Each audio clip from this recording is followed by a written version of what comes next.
Mr. Harrison, the projections are failing. The model is fundamentally flawed. It is not flawed, sit down. This is merely a technical issue.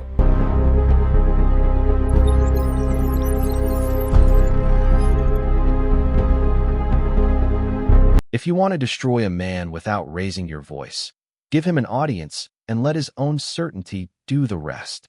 The words had not yet been spoken in the room, but they would define everything that followed inside the glass-walled executive boardroom of Grant Capital Holdings in downtown Manhattan, where billion-dollar decisions were made on polished oak tables under soft white lighting that made every reflection look like truth. That morning, the room was filled with the kind of silence that only expensive places can afford, the kind where every breath feels measured and every glance carries financial weight. At the head of the table sat William Grant, a white male billionaire in his mid-40s, known across investment circles for turning complex structures into simple victories and for never losing control once a deal entered his hands. His tailored suit was perfectly pressed, his posture calm, and his expression carried the quiet confidence of a man who believed every variable in the room had already been accounted for. Around him sat executives, legal advisors, and senior partners, each one carefully selected not just for expertise, but for compliance with the system he built. On the outer edge of the room, almost outside the rhythm of attention itself, stood Olivia Carter, a black female made in her mid-30s, dressed in a simple service uniform that made her presence easy to overlook. She moved quietly between positions, placing water glasses and adjusting trays with precise efficiency, never interrupting the flow of conversation, never drawing focus away from the table where power was negotiated in numbers and projections. Yet today, something about the atmosphere felt different.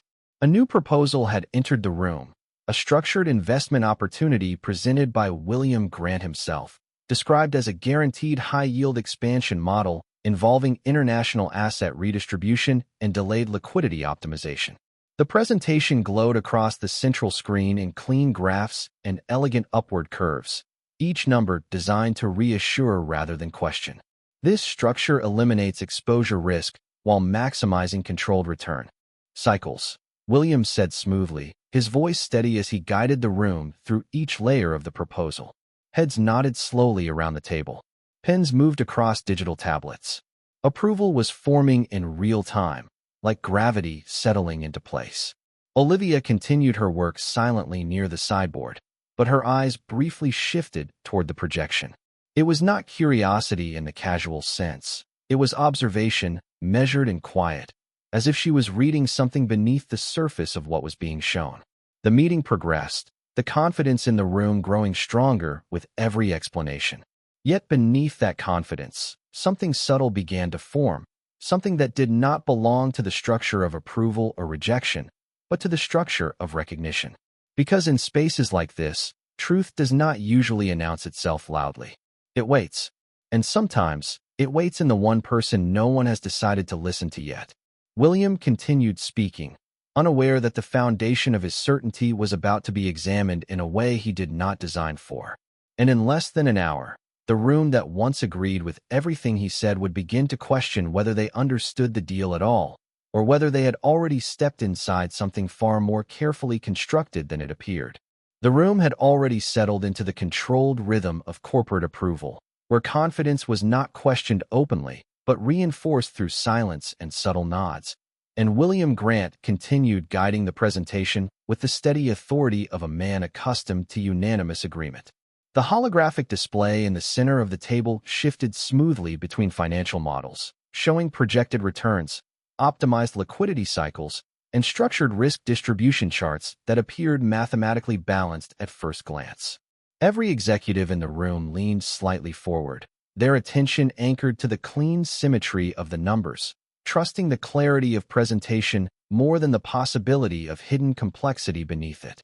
Olivia Carter remained near the sideboard, moving quietly as she adjusted service placements, her presence still peripheral to the formal structure of the meeting. Yet her eyes occasionally returned to the central display with a focus that differed from passive observation. She was not reacting emotionally. She was processing patterns, small inconsistencies that did not disrupt the surface narrative but existed within structural alignment. William transitioned into the next phase of explanation, his tone confident and precise. This model ensures predictable return scaling through deferred liquidity engagement, he said, gesturing toward a section of the projection that highlighted a carefully layered sequence of investment phases. It minimizes exposure while maximizing internal leverage efficiency across multiple cycles. The language was technical, designed to eliminate doubt through complexity rather than force. A few executives exchanged brief approving glances. One of them typed a note on a digital tablet, marking preliminary agreement. Another adjusted his posture, signaling readiness to move forward with implementation discussion. The atmosphere in the room subtly shifted toward acceptance. Yet Olivia's attention narrowed slightly. She paused near the edge of the table while holding a tray, her movement slowing for just a moment as her gaze traced the alignment between two projected data layers that overlapped in a way that suggested dependency rather than independence. It was subtle, almost invisible within the broader presentation, but it repeated across multiple segments of the model. The system being shown was elegant, but elegance in financial structures often meant compression of risk into less visible layers rather than elimination of it. William continued speaking without interruption, unaware that the equilibrium of perception in the room was no longer entirely stable. All exposure points are internally hedged through controlled offset channels, he added, reinforcing confidence through structured terminology. The executives nodded again, but more slowly this time, as if the certainty they had held a moment earlier required additional mental confirmation. Olivia stepped slightly closer to the table, still not intruding on the formal space, but close enough that the edge of the projection light reflected faintly on her uniform. Her expression remained composed, yet her attention fixed on a single segment of the contract structure displayed on screen, where timing dependencies were layered in a sequence that required perfect continuity to remain stable. A break in that continuity would not appear immediately as failure, but as delayed structural reversal. William concluded the current explanation cycle and looked across the room, expecting alignment. Instead, he found something quieter beginning to form. Not disagreement yet, not confrontation, something earlier than that. A shift in how the information was being received. The room was still, but attention was no longer uniform. And in environments built on certainty, even the smallest deviation in perception can become the beginning of collapse. The meeting room had now settled into a state of controlled analytical focus, where the earlier sense of unanimous approval was slowly being replaced by a quieter, more uncertain form of attention that no one was openly acknowledging yet. William Grant remained at the head of the table, continuing his structured explanation of the investment model, his voice steady and precise as he guided the room through the final layers of projected financial logic. The holographic display in front of him shifted smoothly between timelines, illustrating phased capital allocation, controlled liquidity release, and structured reinvestment loops designed to maintain continuous growth cycles without visible instability. To most of the executives present, the model still appeared clean, efficient, and mathematically consistent, reinforcing the impression of a carefully engineered system rather than a speculative construct. Olivia Carter remained at the edge of the room, her presence still formally irrelevant to the meeting structure, yet her attention remained quietly locked onto the overlapping segments of the projection where timing dependencies intersected. She had not spoken again, nor had she interrupted the flow of presentation, but her observation had moved beyond surface interpretation. She was no longer viewing the model as a financial product, but as a sequence of dependent conditions where each phase required precise continuity to maintain structural integrity. William transitioned into the next explanation layer, his tone unchanged. Each cycle is reinforced through staggered activation points that ensure controlled liquidity conversion without exposure clustering, he said, gesturing toward a highlighted section of the projection that pulsed gently with synchronized data points. This ensures that no single phase carries disproportionate risk concentration. Several executives nodded again, their initial hesitation reduced by the confidence embedded in technical language. One of them leaned forward slightly, studying the diagram with renewed approval. Another began preparing documentation for internal review, signaling procedural progression. Yet despite the visible alignment, a subtle shift was forming in the room's interpretive balance. Olivia adjusted her position slightly, moving just enough that the edge of the projection cast a faint reflection across her face. Her gaze followed a sequence of data transitions where one cycle depended entirely on the uninterrupted success of the previous phase before liquidation thresholds were triggered. It was not an obvious flaw. It was structural dependency hidden inside timing precision. William continued without pause, reinforcing the stability of the model. All exposure vectors are mitigated through recursive balancing protocols, he added, his confidence still intact, his authority still intact in appearance. But the room was no longer responding with the same uniformity. The executives were still listening, but their responses were slower, more measured, as if processing now required additional verification rather than immediate acceptance. Olivia's expression remained calm, but her focus had narrowed further. She was no longer tracking individual data points. She was tracking sequence dependency. The realization forming in her observation was not emotional nor speculative. It was structural. The system being presented was not fragile in the conventional sense. It was conditionally stable, meaning it would remain functional only as long as every assumed variable behaved exactly as designed, without deviation, delay, or interruption. William concluded another segment of explanation and looked across the table, expecting the same level of alignment he had maintained throughout the presentation. Instead, he encountered something new. Not rejection, not agreement, something in between. A form of analytical distance forming quietly in the eyes of those listening. The room was still orderly, still professional, still composed.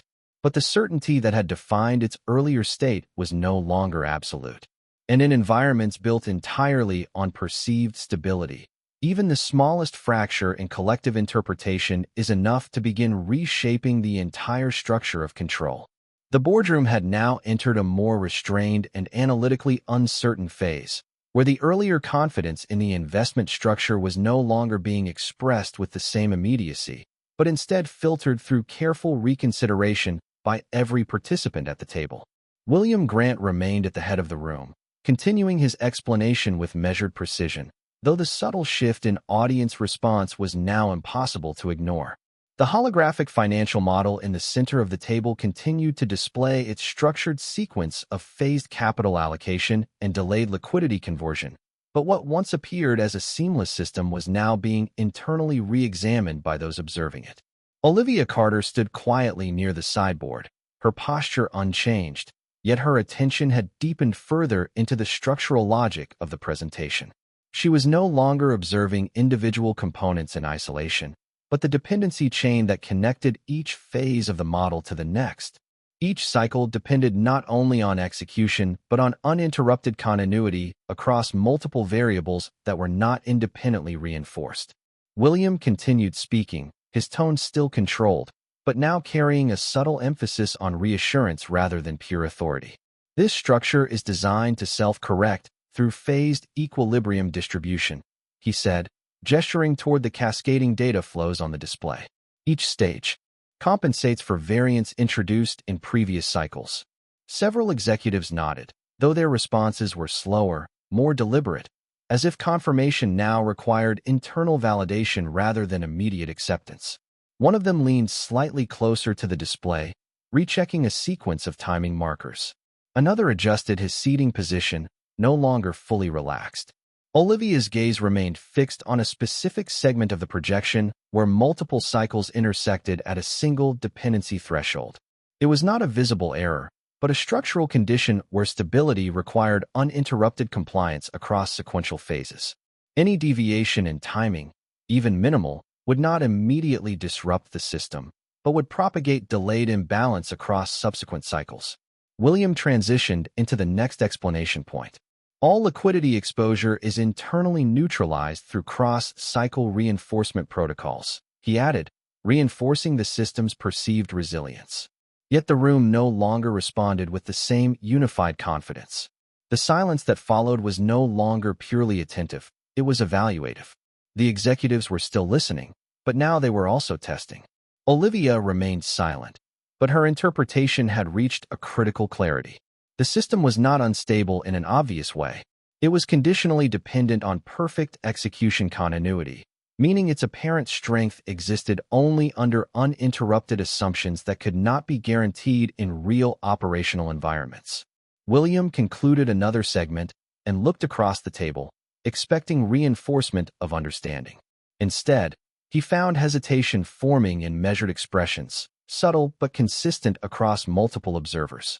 The room had not rejected his proposal, but it had stopped fully accepting it as absolute. And in high-level financial environments, the moment collective certainty becomes conditional is the moment control begins to shift, not through confrontation, but through reevaluation of what was once assumed to be unbreakable.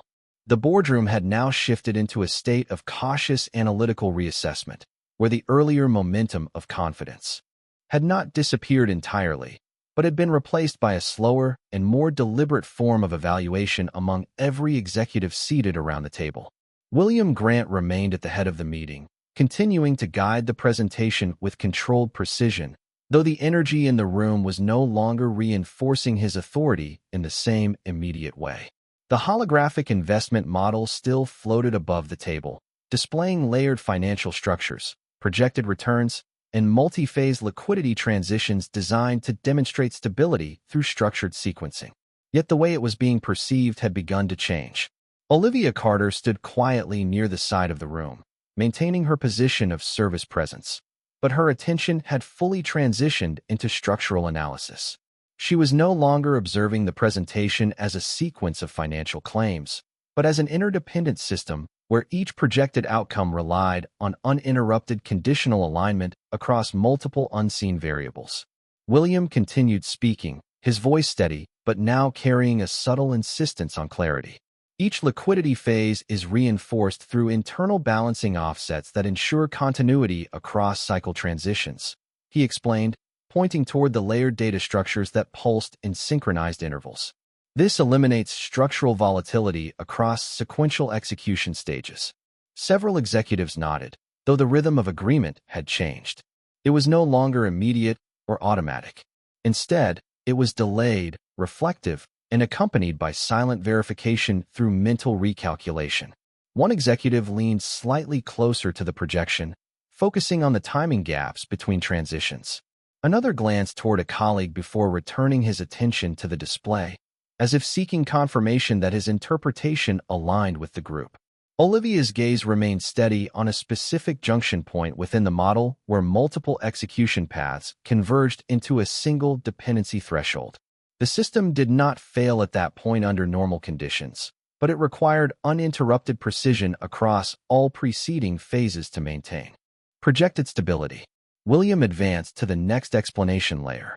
The structure is designed to self-stabilize through recursive correction modeling, he said, reinforcing the narrative of resilience through complexity. However, the response from the room was no longer uniformly receptive. The silence that followed was no longer passive agreement, but active evaluation. The executives were still listening, but their attention had become segmented, divided between presentation and internal reassessment. Olivia remained silent, but her analysis had reached full clarity. The system's stability was not inherent, it was conditional. It depended entirely on perfect execution continuity across multiple independent agents behaving exactly as predicted. Any deviation in timing or structure would not cause immediate collapse, but would introduce delayed imbalance across subsequent cycles, compounding silently until structural distortion became unavoidable. William finished another segment and surveyed the room, expecting confirmation of understanding. Instead, he encountered something more subtle and far more dangerous in environments built on certainty, hesitation that was no longer individual, but shared. The executives were no longer reacting to the presentation as truth. They were now examining it as possibility.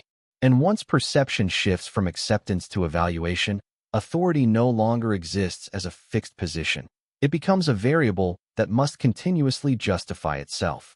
The boardroom had now reached a critical phase where the structure of confidence that once supported the entire meeting was no longer operating as an automatic consensus, but as a distributed set of individual evaluations occurring simultaneously across every person present. William Grant remained at the head of the table, continuing his explanation with the same controlled precision, yet the environment around his words had fundamentally changed. The holographic investment model still displayed its layered architecture of structured returns, delayed liquidity phases, and synchronized capital flows, but what had once been perceived as a seamless financial design was now being internally reconstructed by the observers as a conditional system dependent on uninterrupted sequence integrity. Olivia Carter stood quietly at the edge of the room, maintaining her position of service presence. But her attention had fully transitioned beyond observation into complete structural comprehension. She was no longer interpreting the model as a presentation of financial strategy. She was tracking dependency relationships across time-sensitive execution points, where each stage of the system required flawless continuity from the previous one in order to maintain projected equilibrium. William continued speaking, his tone steady, but now carrying a subtle emphasis on reassurance rather than pure authority. The model incorporates recursive stabilization logic that dynamically adjusts for phase deviation within acceptable tolerance thresholds, he said, gesturing toward the central projection where multiple data streams converged into layered cycles of financial motion. This ensures continuity even under variable execution conditions. Several executives nodded, but their responses were no longer synchronized. Each nod carried a different level of certainty, as if agreement itself had become a question requiring internal validation. One executive shifted forward slightly, studying the overlapping timing sequences more carefully. Another glanced at the projected dependency markers, then looked away briefly before returning his attention, signaling hesitation rather than confirmation. Olivia's gaze remained fixed on a critical convergence point within the system architecture where multiple execution cycles depended on a single uninterrupted temporal alignment. The system did not fail at that point under ideal conditions, but its stability required absolute precision across all preceding phases, meaning even minor deviation would not trigger immediate collapse, but would introduce cascading structural distortion over time. William advanced to the final portion of his explanation. All liquidity pathways are reinforced through adaptive equilibrium correction protocols designed to neutralize sequential variance accumulation, he said, reinforcing the narrative of engineered stability through complexity. Yet the room no longer responded with unified confidence. The silence that followed his statement was no longer passive acceptance. It was active reassessment. The executives were still listening, but they were now also independently reconstructing the model in their own understanding, comparing presentation logic against structural plausibility. Olivia remained silent, but her analysis had reached complete clarity. The system was not inherently unstable in a visible sense. It was conditionally dependent on perfect operational execution across multiple independent stages, each one assuming the reliability of the previous without redundancy safeguards. William concluded another segment and surveyed the room, expecting reinforcement of alignment. Instead, he encountered something far more significant in a high-level corporate environment: distributed uncertainty. Not rejection, not agreement, but fragmented interpretation forming simultaneously across all observers. The executives were no longer receiving the model as truth. They were now testing it as hypothesis. And in any system built on perception of certainty, the moment collective interpretation shifts into independent verification, control no longer resides in presentation. It begins to migrate toward whoever first recognized the structure beneath the illusion of stability. The boardroom had now entered a decisive analytical fracture point, where the presentation was no longer functioning as a unified narrative of confidence, but as a distributed system of independent scrutiny operating simultaneously within every participant. William Grant remained at the head of the table, still maintaining structured composure, but the authority he projected was now being filtered through a shifting interpretive lens that no longer guaranteed immediate acceptance. The holographic investment model continued to hover above the polished table surface, displaying its layered architecture of phased capital deployment, deferred liquidity cycles, and recursive balancing mechanisms designed to present controlled predictability. However, the perception of that system had fundamentally changed within the room. Olivia Carter stood quietly at the side of the meeting space, still formally positioned as service staff, yet her cognitive engagement with the model had reached full structural clarity.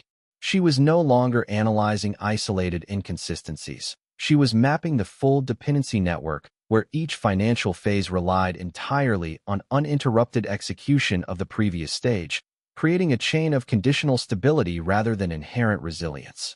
William continued speaking, his tone steady, but now subtly reinforcing reassurance rather than dominance. The architecture incorporates multi-layer synchronization buffers that absorb phase variance across execution cycles, he said, gesturing toward the central projection where overlapping data streams pulsed in coordinated motion. This ensures that temporal deviation does not propagate into structural failure conditions. Several executives remained still, their earlier nods now replaced by prolonged observation and silent recalculation. One executive leaned back slightly, eyes fixed on the convergence points between liquidity transitions and timing thresholds. Another adjusted his focus between different segments of the model, comparing projected outcomes against implied dependencies rather than declared assumptions. The room no longer responded as a unified audience. It functioned instead as a collection of independent evaluators, each silently testing the internal consistency of the structure being presented. Olivia's attention remained anchored to a specific intersection within the model where multiple execution cycles converged into a single dependency node. It was not an error in presentation, but a structural vulnerability embedded in temporal reliance. The system's stability required uninterrupted progression through all prior phases without deviation, meaning that any disruption would not immediately collapse the model, but would introduce delayed distortion across subsequent cycles, gradually compounding into systemic misalignment. William advanced toward the concluding segment of his explanation. All exposure vectors are dynamically neutralized through adaptive equilibrium, correction layers that maintain structural integrity under operational variance, he stated, reinforcing the framework of controlled stability. Yet the response in the room had fully transitioned away from passive acceptance. Silence now carried analytical weight. The executives were no longer reacting to the presentation as a finished truth, but as a construct requiring validation through independent reasoning. Olivia remained motionless, but her internal assessment had already completed its full cycle. The system was not inherently stable. It was conditionally stable, entirely dependent on perfect execution alignment across sequential phases with no redundancy or tolerance for unmodeled deviation.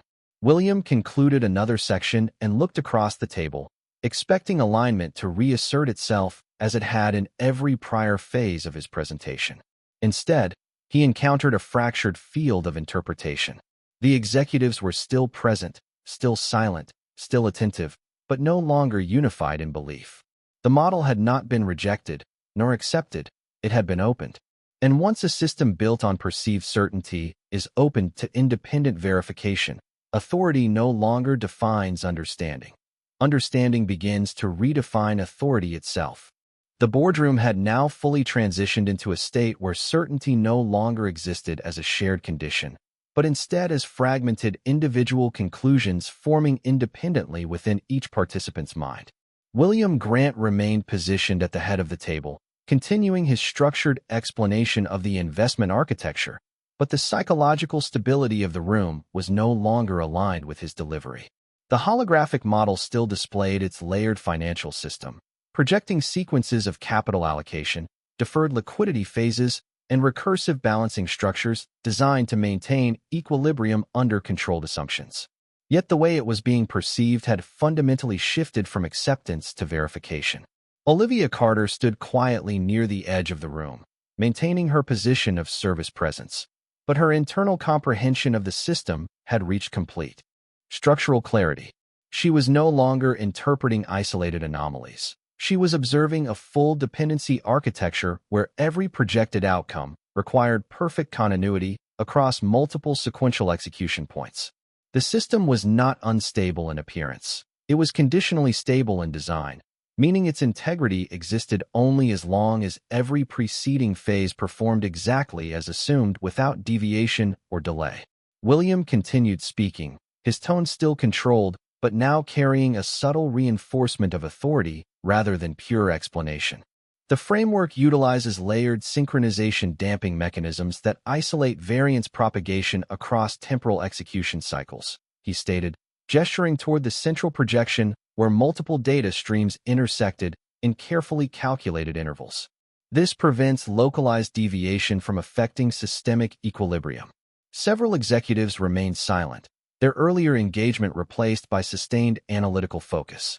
One executive leaned forward slightly, narrowing his attention on the timing relationships between liquidity conversion points. Another compared overlapping sequence markers, no longer accepting visual clarity as confirmation of structural validity. The room had ceased functioning as a unified audience and had become instead a distributed evaluation system, where each individual independently tested the internal consistency of what was being presented. Olivia's gaze remained fixed on a critical convergence structure within the model where multiple execution pathways intersected into a single dependency threshold. The system did not fail at that point under ideal conditions, but it required absolute continuity across all prior phases to maintain projected stability. Any disruption would not trigger immediate collapse, but would introduce delayed structural distortion that would compound across subsequent cycles until equilibrium could no longer be maintained. William transitioned into the final segment of his explanation. All exposure pathways are continuously recalibrated through adaptive equilibrium reinforcement protocols designed to maintain structural integrity across dynamic operational conditions, he concluded, reinforcing the narrative of engineered stability through complexity. Yet the response in the room had fully evolved beyond passive listening. Silence now carried analytical weight rather than agreement. The executives were no longer reacting to the model as truth. They were reconstructing it as hypothesis. Olivia remained still, but her understanding was complete. The system was not resilient by design. It was dependent by architecture. Its stability existed only under perfect execution continuity, with no allowance for deviation across sequential dependencies. William finished the presentation segment and looked across the table, expecting alignment to naturally reassert itself as it had throughout previous phases. Instead, he encountered something fundamentally different. The room was still attentive, still composed, but no longer unified in interpretation. Each mind had separated into independent analysis, and once collective certainty dissolves into individual verification, authority no longer functions as control. It becomes something that must now compete with understanding itself.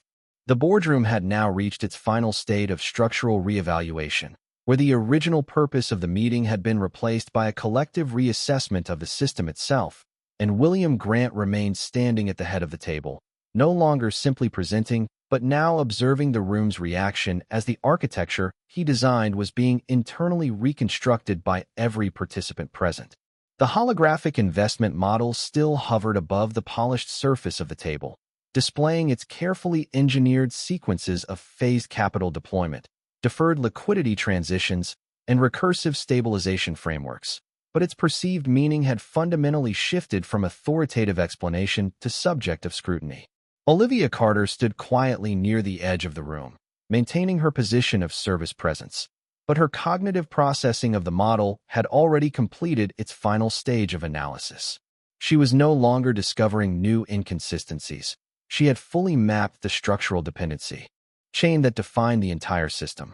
Each financial phase relied not on independent resilience, but on uninterrupted sequential execution, meaning that stability was not inherent but conditional, existing only under perfect operational continuity, without deviation or delay. William remained composed, but the subtle certainty that had carried his presentation from the beginning was now under quiet pressure from the room itself. The executives were no longer unified in response. Instead, they were independently validating the structure through silent internal recalculation. One executive leaned forward, focusing on the intersection of liquidity, conversion timing, and dependency thresholds, while another rechecked projected cycle overlaps, no longer accepting alignment at face value, but verifying structural feasibility. The room had fully transitioned from audience to evaluative system. William attempted to conclude the presentation with final reinforcement. The architecture ensures systemic equilibrium through continuous adaptive recalibration across all execution layers, he stated, his voice steady, but now operating in a space where authority required justification rather than assumption. Yet the response was no longer immediate. Silence stretched across the table, not as agreement, but as analysis. Olivia did not speak, but her presence had become the silent reference point against which the system was being unconsciously measured. The executives were no longer asking whether the model was effective. They were asking whether it was survivable under deviation. That distinction had changed everything. The investment structure did not collapse under normal conditions, but it required perfect alignment across all stages, meaning its stability was entirely dependent on uninterrupted execution fidelity. William finished the final segment of his explanation and paused, expecting confirmation to follow as it always had in previous meetings of this nature. Instead, he encountered something unfamiliar in environments built on certainty: fragmentation.